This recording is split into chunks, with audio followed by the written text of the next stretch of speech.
Hello friends, welcome to Indian study पर आपका स्वागत है। दोस्तों, आज की इस वीडियो में मैं आप लोगों के लिए हिंदी का टेस्ट लेकर के आया हूं, जो कि आपके आने वाले एग्जाम यूपीएसआई के लिए बेहद इंपॉर्टेंट है। वीडियो को एंड तक जरूर देखिएगा, क्योंकि लास्ट में मैं आपसे क्वेश्चन ही पूछूंगा और उसका आंसर आपको कमेंट बॉक्स में बताना होगा। साथ ही साथ इस वीडियो की पीडीएफ डिस्क्रिप्शन में टेलीग्राम चैनल का लिंक दिया हुआ है, वहां से आप प्राप्त कर सकते हैं। पहला क्वेश्चन, कोई सज्जन आपको बुला रहा है, इस वाक्य में किस सर्वनाम का प्रयोग हुआ है? जल्दी बताओ। कोई सज्जन आपको बुला रहा है, इस वाक्य में कोई जो है वो सर्वनाम शब्द है, जिसमें अनिश्चित या अनिश्चित सर्वनाम एक विशेषण है। यानी कि इस क्वेश्चन का तीसरा ऑप्शन जो है वो आपका बिल्कुल क्या हो जाएगा? करेक्ट हो जाएगा। नेक्स्ट क्वेश्चन सर आपके सामने, रोमन लिपि का बेसिकली इसमें देखा जाए तो विशेषण आपको बताना है, कौन सा विशेषण है। ठीक है, सार्वनामिक विशेषण। तो अनिश्चित सार्वनामिक विशेषण था। ठीक है, ऑप्शंस जो है वो सारे आपके विशेषण के दिए थे। रोमन लिपि का प्रयोग किस भाषा में के लिए नहीं होता है? जल्दी बताओ। तो सही आंसर हो जाएगा आपका, रोमन लिपि का जो प्रयोग है ये आपका कुल्लुई भाषा के लिए नहीं होता। पहला ऑप्शन करेक्ट। रोमन लिपि का जो प्रयोग है वो पश्चिमी यूरोप की जो भाषाएं होती हैं उनको लिखने के लिए किया जाता है। कुल्लुई जो भाषा है ये हिमाचल प्रदेश में बोली जाती है। ठीक है। निम्नलिखित में से विपरीत शब्दों की उचित जोड़ी नहीं है, ये आपको बताना है। कौन सी उचित जोड़ी नहीं है विपरीत शब्दों की? ये मल्टीप्लाई लगा भैया, यहाँ पर ये डैश का निशान है। शुक्ल का कृष्ण, बर्बर का समयक, अग का वेग बिल्कुल ठीक है। अपाच का कुपाच गलत है। अपाच का विलोम शब्द सुपाच होता है, ना कि कुपाच। ठीक है। अत्याचार का फल अच्छा नहीं, यह वाक्य किस लोकोक्ति का अर्थ प्रकट करता है? यानी कि लोकोक्ति का अर्थ आपको दे दिया, लोकोक्ति आपसे पूछी है। तो सही आंसर हो जाएगा, तलवार का खेत हरा नहीं होता। दूसरा ऑप्शन करेक्ट।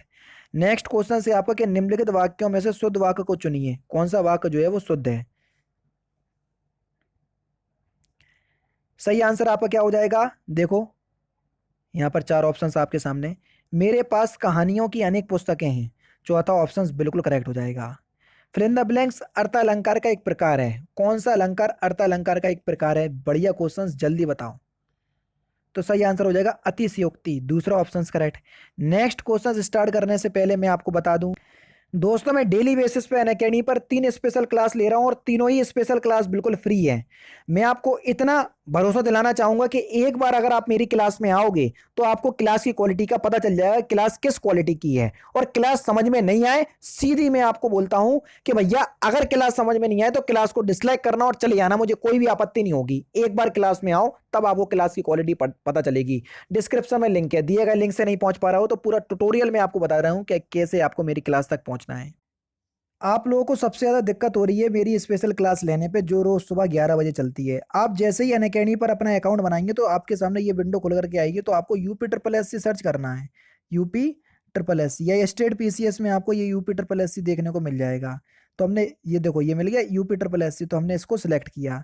सिलेक्ट करने के बाद हमने हिंदी को जो है वो सिलेक्ट कर लिया, हमको हिंदी मीडियम से पढ़ना है।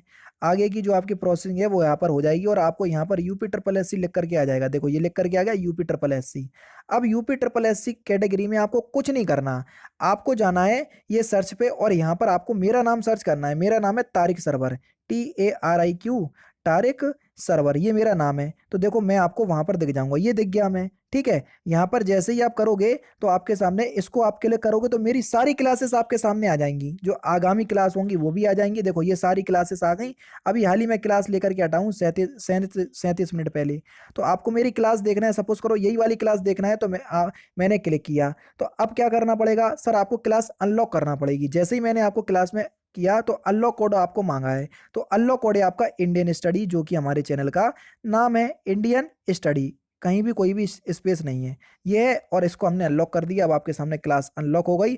आराम से आप क्लास का लुफ्त उठाइए और डेली बेसिस पे आपके पास नोटिफिकेशन भी पहुंच जाया करेगी। अब आपको समझ में अभी आ गया होगा सब कुछ। ठीक है, अब मिलते हैं। जैसे भी आपकी क्लास होगी आप उस तरीके से देख लीजिएगा, जैसा कि मैंने आपको बताया है। ध्वंस शब्द का आपको विलोम शब्द बताना है कि ध्वंस शब्द का विलोम शब्द क्या होगा। तो ध्वंस शब्द का विलोम शब्द हो जाएगा निर्माण। दूसरा ऑप्शन करेक्ट। दो या दो से अधिक अत्यंत समीपस्थ वर्णों के मेल में जो परिवर्तन होता है उस परिवर्तन को क्या कहते हैं? तो उस परिवर्तन को हम सर संधि कहते हैं। चौथा ऑप्शन करेक्ट। सर्वथा एक वचन रहने वाला शब्द कौन सा है, जल्दी बताओ, जिसका प्रयोग हम हमेशा एक वचन के रूप में करते हैं, क्वेश्चन नंबर 9। तो सही आंसर हो जाएगा आपका जनता, दूसरा option correct. Fill in the blanks निम्न में से कौन सा वाक्य सामान्य भूतकाल का है, जल्दी बताओ कौन सा वाक्य सामान्य भूतकाल का है, बढ़िया क्वेश्चन। तो सही आंसर हो जाएगा आपका वर्षा हुई, यही जो है आपका समान भूतकाल का वाक्य है, पहला ही ऑप्शन करेक्ट। समानार्थी शब्द के आधार पर यमुना शब्द के उचित समानार्थी आपको बताना है, जल्दी बताओ यमुना शब्द का उचित समानार्थी। तो क्या होगा सर, कालिंदी, कृष्णा और सूर्य सुता, तीसरा ऑप्शन यहाँ पर आपका बिल्कुल करेक्ट हो जाएगा। जातिवाचक संज्ञा, सर्वनाम, विशेषण, क्रिया, अव्यय शब्दों से फिल इन द ब्लैंक शब्द बनाए जाते हैं, कौन से शब्द बनाए जाते हैं। तो सही आंसर हो जाएगा आपका भाववाचक संज्ञा शब्द बनाए जाते हैं, पहला ही ऑप्शन करेक्ट। दीप जले शंख बजे किस रचनाकार की कृति है, तो ये किस रचनाकार की कृति है, तो सही आंसर हो जाएगा कन्हैया लाल मिश्र प्रभाकर, दूसरा ऑप्शन यहाँ पर आपका बिल्कुल करेक्ट है। किस वर्ष में हिंदी भाषा को कार्यान्वित किया गया था या स्वीकार किया गया था, जल्दी बताओ। तो सही आंसर हो जाएगा आपका 14 सितंबर 1949, ठीक है। टिड्डी शब्द का बहुवचन क्या होगा, जल्दी बताओ, एक बार करवा चुका हूं ये क्वेश्चन। तो सही आंसर हो जाएगा आपका टिड्डी दल, पहला ही ऑप्शन करेक्ट। निम्नलिखित में से कौन सा शब्द जो है वो स्त्रीलिंग नहीं है, जल्दी बताओ भाई।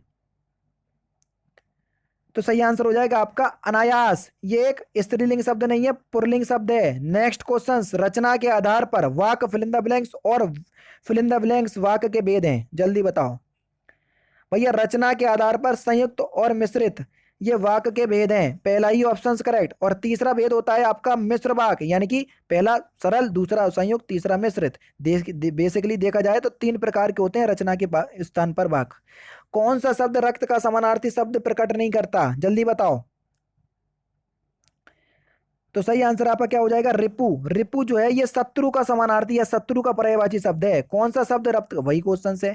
निम्नलिखित में से कौन सा विकल्प मुहावरा है, जल्दी बताओ। तो सही आंसर क्या हो जाएगा, नाम बड़े कथन छोटे, गलत है भैया। बलबे तते अंधेरा, गलत है, ठीक है। पत्थर की लकीर, यही है, दूसरा ही ऑप्शन करेक्ट है। बेल शब्द का बहुवचन क्या होगा, जल्दी बताओ, बेल शब्द का बहुवचन। तो बेल शब्द का बहुवचन हो जाएगा सर बेलें, तीसरा option correct. Next question fill in the blanks, यह पंक्ति यमक अलंकार का भेद नहीं है, कौन सी पंक्ति यमक अलंकार का भेद नहीं है, ये आपको बताना है, क्वेश्चन नंबर 24। देखो भैया, सूरज है जग का बुझा बुझा, यहाँ पर बुझा बुझा शब्द जो है वो यमक अलंकार, देखो बुझा बुझा यानी कि बार बार तो आ रहा, लेकिन बुझा बुझा का मतलब एक ही है। यमक अलंकार में शब्दों की आवृत्ति तो आती है लेकिन अर्थ अलग अलग होता है, वहीं पर आपका यमक अलंकार होता है, ठीक है। यहाँ पर बुझा बुझा शब्द तो आया लेकिन यहाँ पर यमक अलंकार नहीं है, यहाँ पर पुनरुक्ति प्रकाश अलंकार होगा, समझ रहे। नेक्स्ट क्वेश्चन, पारा ना उतरना है इस मुहावरे का सही अर्थ क्या है। तो सही आंसर क्या हो जाएगा सर, अशांत होना, तीसरा ऑप्शन करेक्ट। हिंदी में वर्णमाला में स्वरों की संख्या कितनी है, जल्दी बताओ। स्वरों की संख्या है आपके 11 और कुल स्वर पूछते तो 13 लगा देते आंसर, कोई दिक्कत नहीं। मानक वर्तनी के आधार पर शुद्ध शब्द पहचानिए, कौन सा वाक्य जो है वो शुद्ध है मानक वर्तनी के आधार पर। चौथा ऑप्शन करेक्ट होगा मृत्युदंड। नेक्स्ट क्वेश्चन से आपका, यह पंक्ति अनुप्रास अलंकार का उदाहरण है, कौन सा, देखो भैया आराम से बता दोगे। तरनी तनुजा तट तमाल तरुबर बहुछाए, चौथा ऑप्शन करेक्ट, तावण की आवृत्ति आ रही। ओहो, फिल इन द ब्लैंक्स, बहुत कठिन समय आ गया। इस वाक्य में उचित विराम चिन्ह बताना है, कौन सा विराम चिन्ह आएगा सर, विस्मयादि बोधक विराम चिन्ह आएगा जो कि ऑप्शन नंबर ए है। इनमें से कौन सा शब्द सरस्वती शब्द का समानार्थी नहीं है। सुधी, सुधी जो है ये सरस्वती शब्द का समानार्थी नहीं है, तीसरा ऑप्शन करेक्ट। जब कोई वाक्यांश अपना समान अर्थ छोड़कर विशेष अर्थ की ओर संकेत करता है उसे क्या कहते हैं, तो उसको हम मुहावरा कहते हैं, पहला ही ऑप्शन करेक्ट।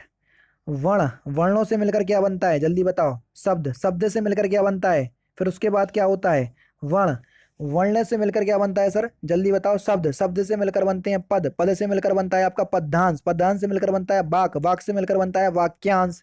तो बताओ, शब्द के बाद क्या आएगा, पद, कौन से ऑप्शन में दिया, दूसरा। पद के बाद क्या बनता है, पदबंध, ऑप्शंस में दिया नहीं है, चलो हटा दो। फिर उसके बाद क्या बनता है सर, वाक, वाक दिया। फिर वाक के बाद क्या बनता है, वाक्यांश, बिल्कुल बनता है, बस दूसरा ही ऑप्शन करेक्ट हो जाएगा सर। आधुनिक हिंदी की सबसे सशक्त कवित्रियों में से एक होने के कारण फिल इन द ब्लैंक्स को आधुनिक मीरा के नाम से जाना जाता है, किसको माना आधुनिक की मीरा कहा जाता है। तो सही आंसर हो जाएगा आपका महादेवी वर्मा को, दूसरा ही ऑप्शन करेक्ट हो जाएगा सर यहाँ पर। ठीक है, पहला ऑप्शन, दूसरा नहीं। बिना दीवारों का घर, मन्नू भंडारी की यह कृति किस विधा पर आधारित है, जल्दी बताओ। तो सर ये एक उपन्यास है, चौथा ऑप्शन करेक्ट। इनमें से कौन सा परिमाणवाचक क्रिया विशेषण का उदाहरण नहीं है, जल्दी बताओ। तो सही आंसर आपका क्या हो जाएगा, अनगिनत तारे। ये अनिश्चित संख्यावाचक में जाएगा, ना कि परिमाणवाचक में। ठीक है, पहले ही ऑप्शन करेक्ट। निम्नलिखित में से किस शब्द का समानार्थी भीरू है, भीरू किस शब्द का समानार्थी है, तो ये कायर का समानार्थी शब्द है सर, दूसरा ऑप्शन करेक्ट। वरिष्ठ साहित्यकार काशीनाथ सिंह को उनकी कृति रेहन पर रघु के लिए किस सम्मान से सम्मानित किया गया, तो साहित्य अकादमी पुरस्कार से सम्मानित किया गया था 2011 में। ठीक है, पहला ऑप्शन करेक्ट। तुलसी मन मंदिर में बिरहें, यह पंक्ति किस अलंकार से अलंकृत की गई है, तो सही आंसर हो जाएगा रूपक अलंकार। ठीक है, मन को बिल्कुल मंदिर के समान मान लिया, दूसरा option correct. Last question fill in the blanks बताते हैं कि यहाँ शब्दों में चमत्कार है, और फिल इन द ब्लैंक्स बताते हैं कि यहाँ अर्थों में अर्थ में अद्भुत सौंदर्य है। तो इस क्वेश्चंस का आंसर आप मुझे कमेंट बॉक्स में बताएंगे। ठीक है, चार ऑप्शंस नहीं दिख रहे तो चार ऑप्शंस देख लो। ठीक है, ये थे दोस्तों 40 हिंदी के इंपॉर्टेंट क्वेश्चंस जो कि मैंने आज की इस वीडियो में आपको कंप्लीट करवा दिए। वीडियो अगर आपको अच्छी लगी हो तो प्लीज़ दोस्तों वीडियो को लाइक और शेयर जरूर कर दीजिएगा।